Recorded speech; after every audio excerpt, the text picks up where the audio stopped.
And welcome back, everyone. Next, we have 22nd Century Group, Inc., trades on the NASDAQ under the symbol XXII. It is an agricultural biotech company focused on tobacco harm reduction, reduced nicotine tobacco, and improving health and wellness through plant science. Happy to welcome Chairman and CEO Larry Firestone and the CFO Dan Otto. Welcome to the conference, gentlemen. Thank you. Thank you. All right. You're on a very important mission, so tell us a little bit about what 22nd Century Group is all about. Yeah, we have two sides of our business, our branded products and our contract manufacturing service that we provide for our customers who do not want to take on the cost and the overhead of owning and running a tobacco products factory. But, first let me describe our branded products. So unlike you would expect from a typical tobacco company, 22nd Century has developed a unique solution to address nicotine harm reduction. Pardon me. Our largest competitors in the industry not only continue to make and sell their full nicotine tobacco products, but they keep coming up with smoke-free line extensions that contain the same addictive levels of nicotine instead of helping the world smoke less and address the nicotine addiction as the root cause of this big problem. So this is a very important point that somehow gets lost on the public. And we believe nicotine is where the whole problem starts. Nicotine is the foundation behind big tobacco, small tobacco, all tobacco. And as it is, smoking is a multifaceted problem. It's a health problem, it's an economic problem, it's an environmental problem, and even a political problem that our smoking and non-smoking population really refuses to address in a major way. And I think we all talk a good game, but nobody's willing to step up to the plate. Well, 22nd Century has created the world's first and only FDA authorized 95% reduced nicotine content cigarette designed specifically to help adult smokers smoke less. And why? Well, because we understand the root cause. It's nicotine. This product, which I call a solution, is currently called VLN, and it flips the script on all of the conventional tools designed to help smokers smoke less that largely just do not work. A very high percentage of smokers, let's call it almost 70%, try to reduce or stop smoking year after year and almost always fail. And instead of a simple declaration to quit smoking, the approach needs to shift to a commitment to quit by using products that contain less nicotine instead of shifting the addiction to another product that contains the same level of nicotine. And I'm not even talking about a person's pocketbook or wallet with their take-home income. We have reams of clinical evidence, much of it from studies funded by federal health agencies as part of the government's effort to reduce smoking, that shows this approach can work very well for adult smokers and reduce their smoking over time rather than trying and often failing to stop their habit with other tools. And by the way, hidden in the year-over-year attrition of smokers charts that you see published all over the place in the U.S. is 580,000 people on average who die each year from their smoking addiction that's founded on nicotine. So when you hear that number of smokers is declining year over year, if the number is not greater than 580,000, then the number of adult smokers is actually growing. And we as a society, based on all the constituencies, are failing. If you think about it, 580,000 people is almost 6 times the capacity of Michigan Stadium on any given Saturday for a home football game. That's a lot of people. Also, if we don't change the course by eliminating the nicotine addiction, 100% of the 32 million smokers in the U.S., they'll be dead over the next 53 years from smoking, just caused by nicotine. As for the other and currently larger part of our business, our core contract manufacturing operation, which serves a range of products, including cigarettes, filtered cigars, and cigarillos, This is a great solution to those companies who have the brands and do not want to carry the cost or burden of running the manufacturing side of the business. Instead, they can focus on sales and marketing and reduce their fixed costs and increase their profitability. We are growing that business to cover our costs and improve our corporate performance. That's a great update. Now, I'd be remiss to say 22nd Century was struggling last year, but you came in right at December to turn it around. So how's it going, Larry? Yeah, well, we're executing a very deep and detailed turnaround in the business, and we've made substantial progress in the last 7 months. We've cut our operating costs. We've canceled contracts where we're losing money at the gross profit line. We've raised prices in some cases, realigned our work schedules in the factory, shed non-tobacco assets, and dramatically reduced our debt as a major component of improving our balance sheet. And the good news is that we expect to report another quarter of progress in our Q2 results in August, including progress on new manufacturing contracts to grow our volumes. So we're also moving ahead nicely on the VLN rebranding effort for the U.S. and just announced a relaunch in South Korea for our VLN product later this year. This contract will have our local partner set to move our VLN products in South Korea. As part of the rebranding effort, we're very focused on helping to create a low nicotine category, if you will, in the stores, to in that category complete with flanker brands that we own or manufacture for others, and new plans to activate smokers themselves as our advocates through word of mouth testimonials of their success in reducing their nicotine addiction and smoking less, and social media marketing. So along with this rebranding effort, talk about the contract manufacturing business. How does that fit into the mix? Yeah, we call it our CMO business, and the underlying ability to make our products, which is key to this industry. But by being vertically integrated, we can make VLN and capture the full margin opportunity available. But we can also leverage our assets in the factory for other brands, mostly value and store brands like Pinnacle, which is sold in one of the top cigarette C-store chains in the country, to cover our cost of running our company. We've also announced, new agreements to grow our volumes and increase our prices so the operating results of the business, which have improved significantly, will continue to do so. You know, Larry, I'd just jump in and add here. It's really important to point out, beyond those improvements to the CMO business and the cost cuts, we're really now rid of that significant cash drain we were supporting, in the hemp cannabis business, which we divested in 2023. So this is really a huge factor in us having decreased cash burn, and will help us get to that goal of cash positive operations in Q1 2025. Yeah, that's right, Dan. Pardon my voice. And we've also just announced a unique deal with Green Butts. It's a company called Green Butts, which is a fully water biodegradable filter product that could solve part of the plastic waste problem, or the plastic waste problem from cigarette butts that are the single most littered item in the world.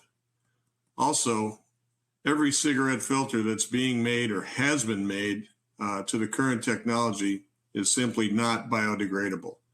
As this technology gets approved by the FDA, we're going to look to integrate these fully biodegradable filters into our own products, which will not only help smokers smoke less, but help the environment as well. So initially, we're leasing manufacturing space and helping to make Green Butts FDA production runs for their approval. But if approved, this product could be a new source of revenue and something that we would use on our cigarettes and also on other CMO products. So the CMO business is moving quickly in the right direction, and we're pleased with our continued progress there. And really, if you combine that If you combine that with the new CMO wins and the planned V&L growth around the rebranding, we think we've got a pretty decent business here at 22nd Century. Fantastic. These are some great updates. I'm sure many viewers watching want to know, how does this translate into revenues? Yeah, no, thanks. I'll take that. We've really made good progress on, the transformation of the revenue trends. We're halfway along the way. We've got more work to go, but I think in the second quarter here, when we release results, you really see a nice continued trend there. We did have a significant research cigarette order in the second quarter, and that's low nicotine research cigarettes to perform additional studies, and that also contributes healthy gross margin for us, and so we're really happy with that. Additionally, we had previously announced some new contracts, one to our CMO business that would increase volume by up to 20%. That ramp has moved a little bit slower than expected in the second quarter, but we're really actually thinking that this is going to be, helpful in continuing our second half 2024 and even fiscal 2025 momentum even more than we had anticipated. The benefit of this new CMO volume really is that, in some cases it's revenue growth, but it's also a revenue trend where we're swapping out those contracts that we had that we're losing at the gross profit line. For example, we have a new cigarillo distribution agreement that we announced, and that's really helping replace some of the low margin filtered cigar business contracts. Those contracts were extremely dilutive to us from a profitability standpoint. And so, when we look at these opportunities, we have even more volume growth that we're expecting. We're working on with our CMO customers. Larry and I and the team, we're really excited about this and working hard to bring it to fruition. And really the main thing about all of this is that we're growing revenue all while keeping the operating costs low and lean.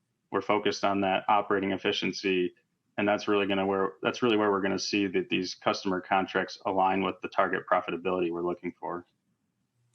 And I know that the condition of your balance sheet was pretty tough for a while, like many small companies, but you've really been successful in transforming it. So how did you do it? And what are you currently doing now? Well, yeah, you're exactly right there. The balance sheet's been an issue since Larry joined and still is, but the progress we've made to date, in particular in the first half of 2024, is really incredible.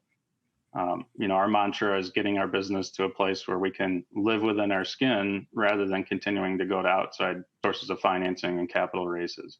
So the work's not done here, but the plan's in place, and now we're just focused on daily execution.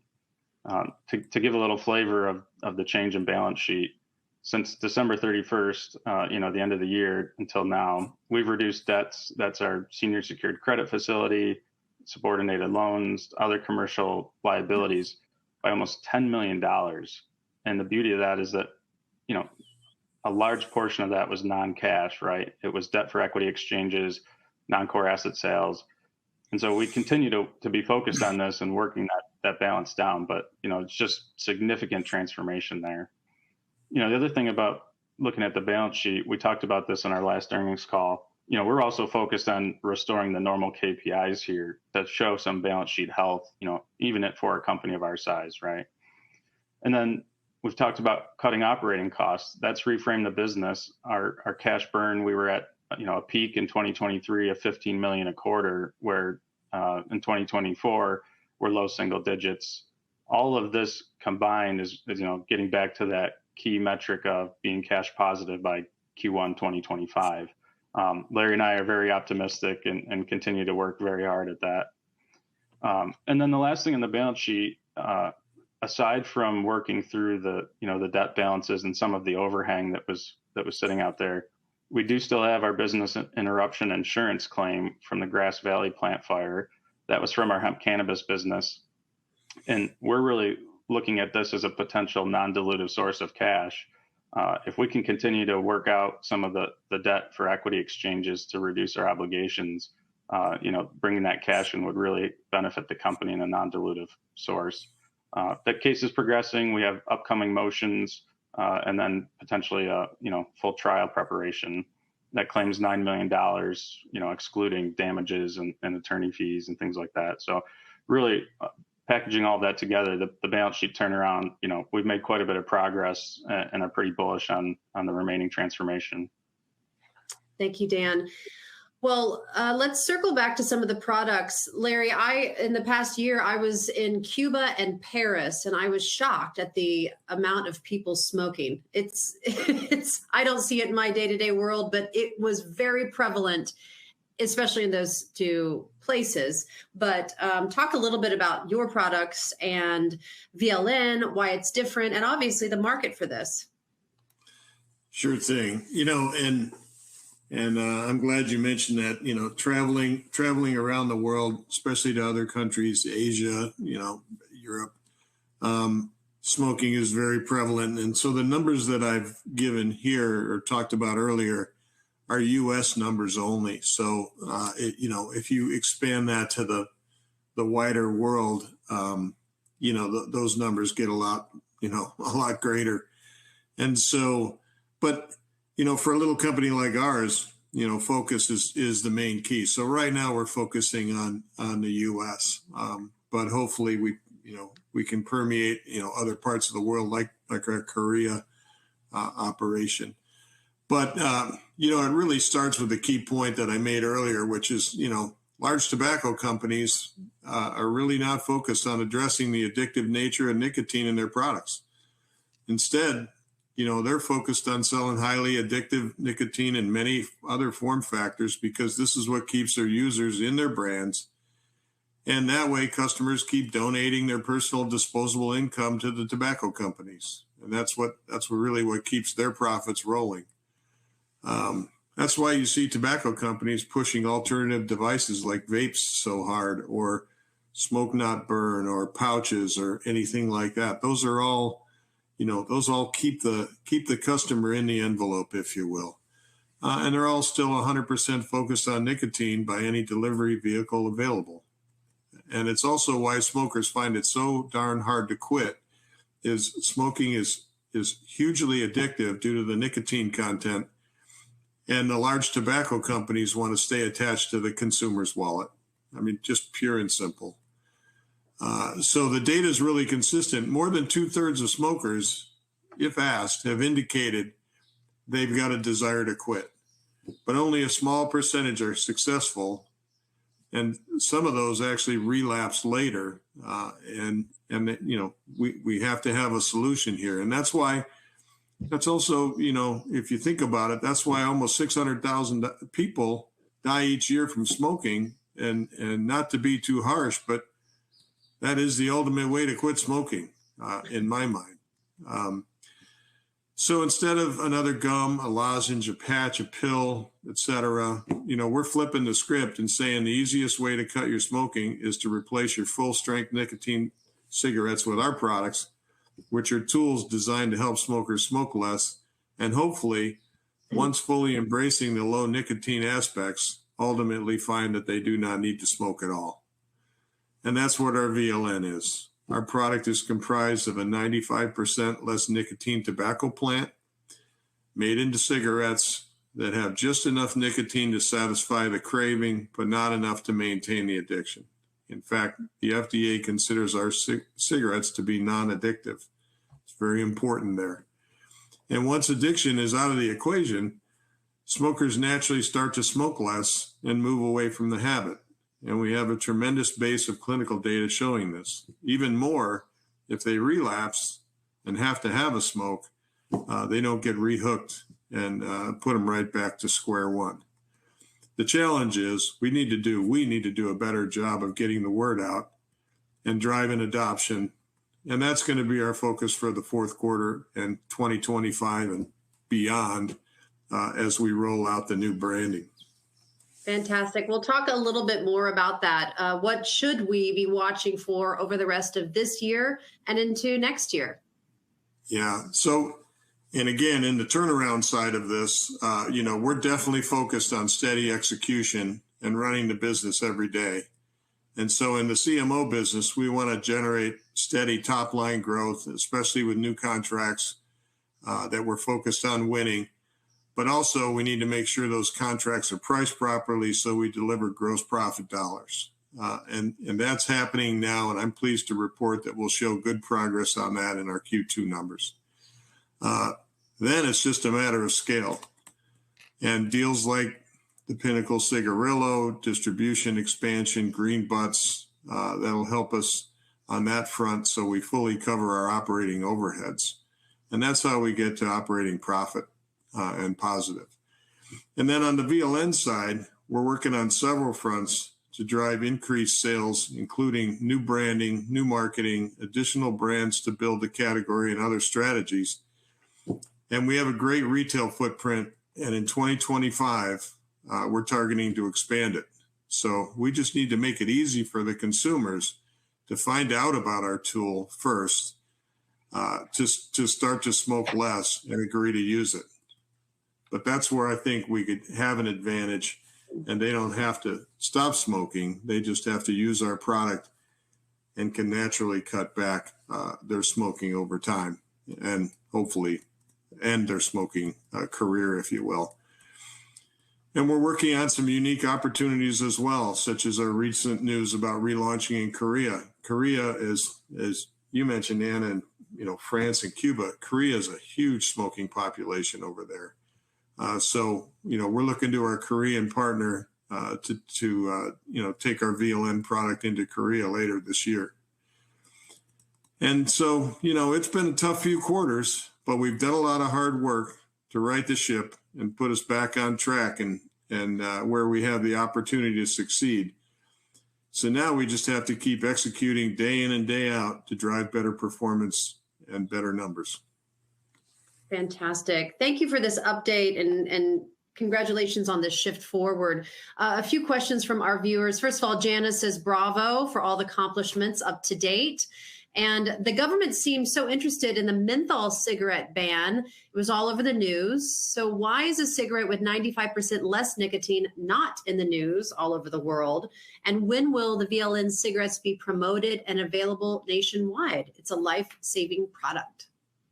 Yeah, so we're in 26 states. We're in a little over 5,100 outlets in the U.S. So it's a state-by-state application and adoption process. So it's not like other brands and other products where we can just, permeate the full landscape of the U.S.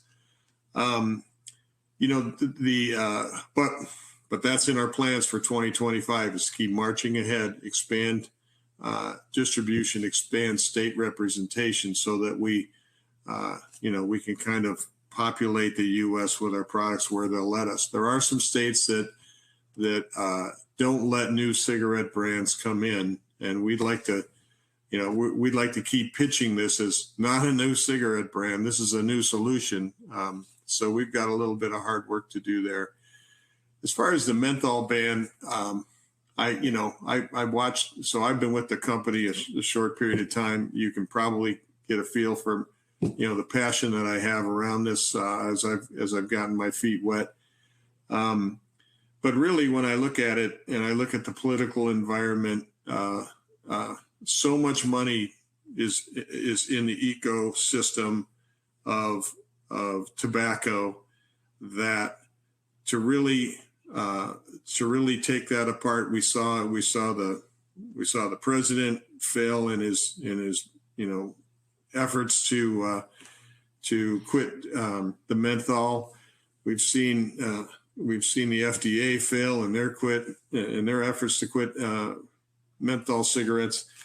And so what that tells me is the money, and I call it the plumbing. So what we've got to do is we've got to present a different solution. I mean, it's embarrassing to say that, or at least to the rhetoric that's out there, is that the president pulled back on the menthol ban because he wanted a certain constituency's votes.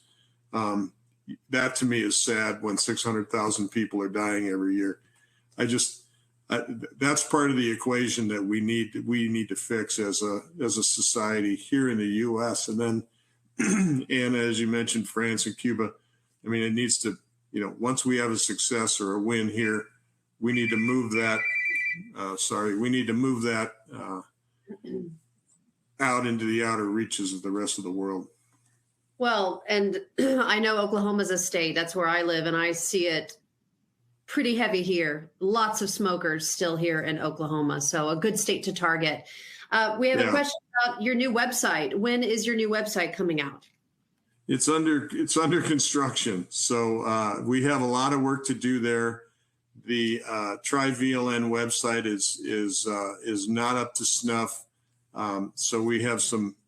We're just now getting the, believe it or not, sorry to say, we're just now getting the GVB hemp cannabis pieces off of our website, and we're doing, along with the VLN rebranding, we're going to be bringing some new website material out, but we're not there yet, and I don't have a final end date for that, but it's under construction.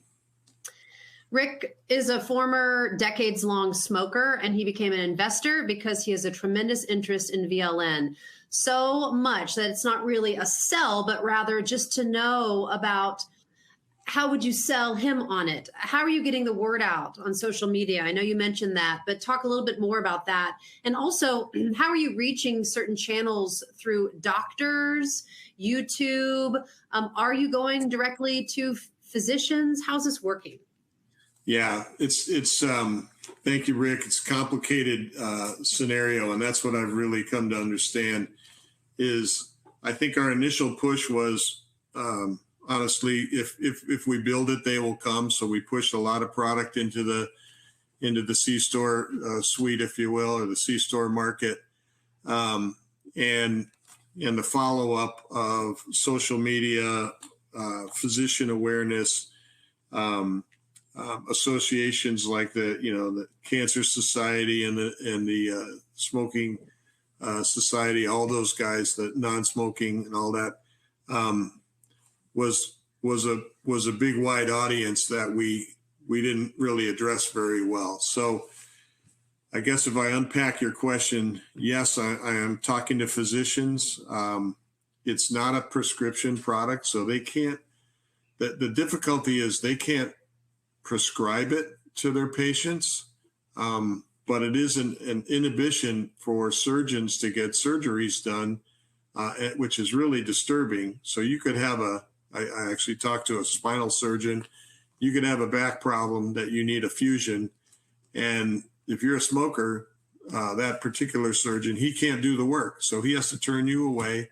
You have to stay crippled until you, which was the condition that he talked to me about. Not everybody's crippled, is you have to stay in that condition until you quit smoking and document it so that he can provide that to the insurance. Otherwise, guess what? The patient can't get surgery because they won't recover at the same rate. So working through that world that's a whole energy that we need to take on. And guess what? Our friends at Big Tobacco are also sponsors in those areas. You see them on their websites, for all the societies and whatnot out there, associations. So there's a little bit of a resistance there as well. So on the social media side, we failed. Our social media all went quiet as we came through the transition of the last 7 months. So now we're currently waking that up. Just like with our web presence, in the what I call hand-to-hand combat out in the marketplace, and that's where it really happens, is point-of-sale marketing, point-of-sale materials, so that a smoker who's going into a smoke shop, let's just say a smoke shop or a convenience store, gets to see a low nicotine category that's presented a little differently than the cigarette category, if you will, or full nicotine category, and also some materials right there at the smoke shop. So all of these things have to come alive while they have to be enabled while we grow the distribution base. It's a pretty complicated problem to handle. It's not a one size fits all. Absolutely not. I hate to go back to Cuba, but I must. And what we learned is the government will give them a carton of cigarettes. I mean, it is truly handed to them as part of their rations. So we were shocked by that. There's a lot of programs that I'm sure get in the way of getting the message out there. Let's talk a little bit about some studies. Joe wants you to comment on the previous smoker studies conducted that reflect smokers have reported positive feedback relating to their VLN smoking experience. So this obviously confirms that smokers don't have to suffer through a bad taste or less than satisfying smoking experience when smoking these cigarettes. With less. Yeah. And the first caller or participant that you mentioned, Janice, I think she's a successful VLN quitter, if you will. So she's so congratulations to her again. The first blend that we came out with for VLN was a certain blended tobacco that we brought, and it is a little on the. I've been told it's a little on the harsh side. Right now, as a function of the rebranding and the reintroduction of what we're going to bring out in the fourth quarter, we're also working on a new blend that's going to be a little closer to what I would call a standard smoker's appetite. We probably can't get all the way there because the tobacco itself has some changes, through the mutation over time.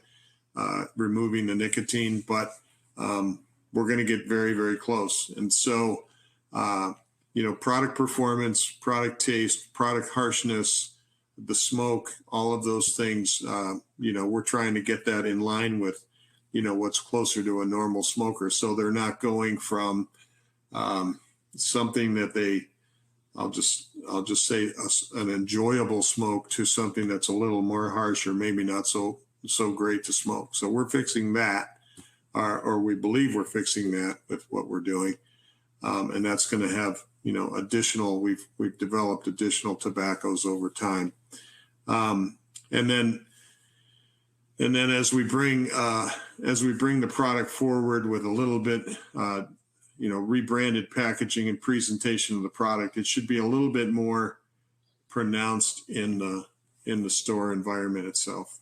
Mm-hmm. Yes, it's kind of like jumping on the gluten-free bandwagon.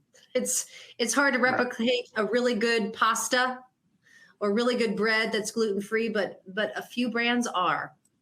Yeah, I think we found that the feedback was it's like wine. Some people love the taste, some people didn't care for it. Right. Depending on what traditional brand of cigarettes you might be switching from, could change your view of the way you enjoy the product. Yeah. But I think to your point, low fat is never going to taste quite the same as regular, in that concept. But the testimonials from success stories, we find that it's as simple as we're making it out. If you just keep smoking and switch out from your conventional product to ours, the period of time it takes is different from user to user, but you basically will begin to wean off that nicotine addiction, and it works. Wonderful. We have lots more questions for you, but we are out of time. I want to try to squeeze in one more question from Don. Don wants to know any progress in obtaining payment from the insurance company due to the fire, which crippled your West Coast plant. Yeah. Dan, go ahead on that one. I was going to say, we did talk about it briefly in the prepared remarks, but we are moving forward. We're planning to go sit in front of the judge in Oregon federal court relatively soon. We've completed discovery, and from there, we'll see. We may go to trial, but the claim is still fully there, $9 million that we are actively pursuing. So we continue on that path. I hope you get that back. That's good money to put into marketing. Yeah, exactly. All right. Any closing remarks for our viewers today, gentlemen? No, I just want to thank your time, Anna. Thank everybody who joined the call. Appreciate you hanging in for an update and cheering us on as we continue to turn the company around, but more importantly, bring all these great products forward. Wonderful. Well, thank you so much. Very important update. We are glad you joined, and we would love to follow you along with some more future positive updates. You got it. Okay. Thank you. Thank you both. Thanks. Yep. All right, everyone. Bye-bye. Stay with us. We'll be back with Peninsula Energy right at 1 o'clock Eastern. We'll see you soon.